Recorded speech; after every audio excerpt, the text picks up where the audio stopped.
Hey guys, I hope you've all had a really great week. I know school started up for a lot of you, and I hope that's been going really well for you too. For those of you that don't know me, my name is Corbin, and we have a really great lesson for you this week. But before we get into that, can any of you remember what Miss Abby talked about last week? That's right, it was about Peter walking on the water and learning to trust God. Now, see, today's lesson is about being a good friend. What do you think it means to be a good friend? We're going to look at 3 examples in the Bible from the Old Testament. We're going to see how they chose to be good friends and were able to support each other, and God brought them a great victory. So our story begins right after Moses parts the Red Sea and he leads the Israelites out of Egypt toward the Promised Land. As they're on their way to the Promised Land, a nation of people named the Amalekites decided to attack them. Now this wasn't a big deal for Moses, see, because he already knows how to trust God. So Moses went to the top of a hill with his staff of God and he raised them up high in the sky. As long as he kept his arms up there, the Israelites would win. But as he began to get tired and tired because the war kept going on longer and longer and longer, his arms began to drop. So as his arms began to drop, the Israelites began to lose. I wonder what that might have looked like.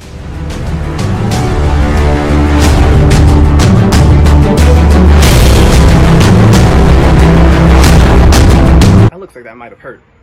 See, luckily, our story doesn't go like that. Moses knows how to trust God, but he also has some really great friends that are able to support him. Their names were Aaron and Hur. Now see, Aaron and Hur saw that Moses was starting to get tired, so they brought him a rock to sit on, and then they raised his arms up, each high into the sky. And guess what happened? That's right, the Israelites won the war.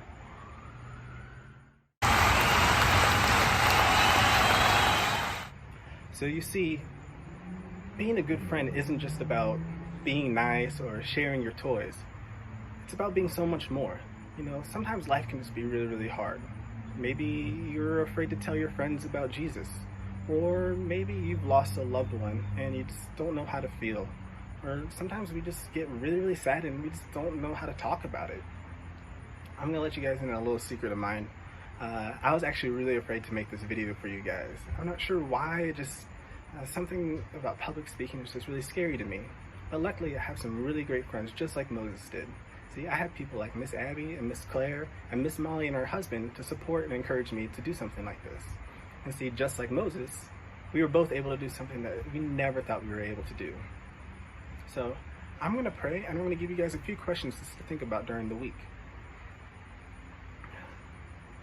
God, I'm just so grateful for the people that you put in my life, all my really amazing friends that encourage me and love me and support me and can show me how to do things that I never thought I'd be able to do. But God, I know that it's so much more than that, God. I know that that's what you want me to be for the people.